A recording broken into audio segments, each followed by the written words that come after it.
Being in middle of natures and wonderful fountains. This week I was in a place which is close to be a paradise.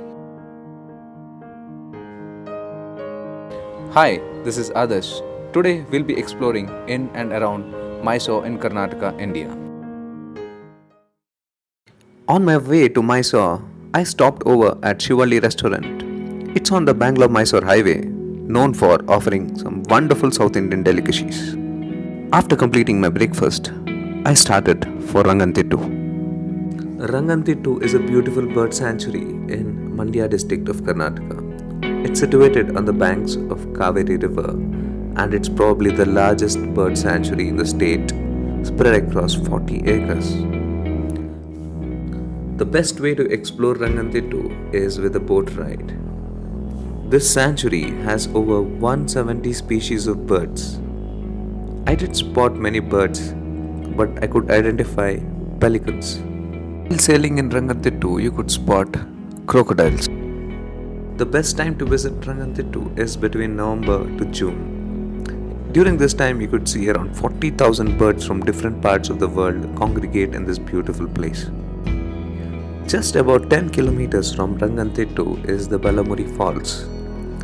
Featured in several Kannada films, Balamuri Falls is a man-made cascade on the Kaveri River.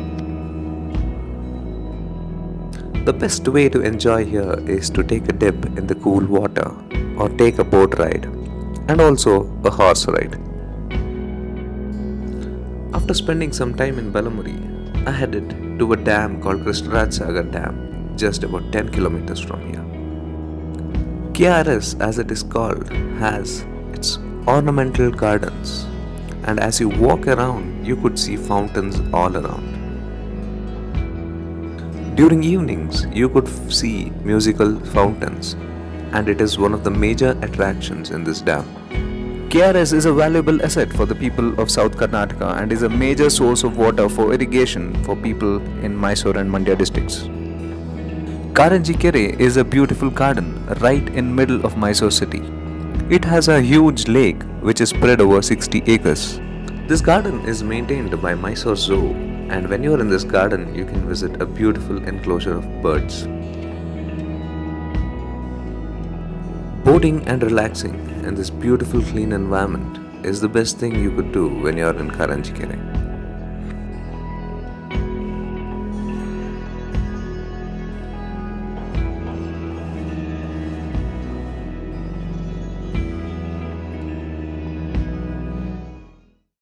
Dasara exhibition is another major attraction during Mysore Dasara.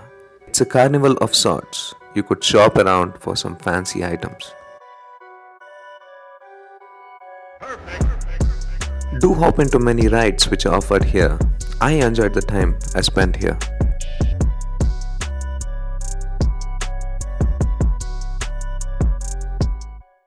No visit to Mysore is complete without visiting the iconic Chamundi Temple.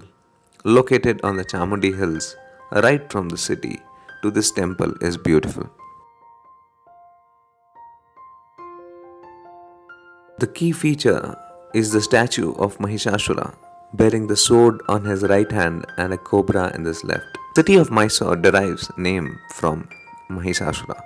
Halfway to the Chamundi Temple is a huge Nandi. It's more than 350 years old and about 16 feet in height and 24 feet in length. This Nandi reminded me of the Nandi of Lepakshi. Mysore Zoo is one of India's well-maintained zoo, and it had been established during 1892 to 1909. It houses animals from across the globe. Even though I don't like the concept of animals being caged in the zoo, the only solace in this zoo is that it has large enclaves, giving animals some space to move around. These were the places I could visit during my last trip to Mysore. I just spent one day in Mysore and I could see these many places. There were so many places which I could not visit, and I would be covering it in my next trip to Mysore. You could visit Srirangapatna and Melkote, which are near Mysore, and have covered it in my previous videos. Do visit Mysore with your friends and family.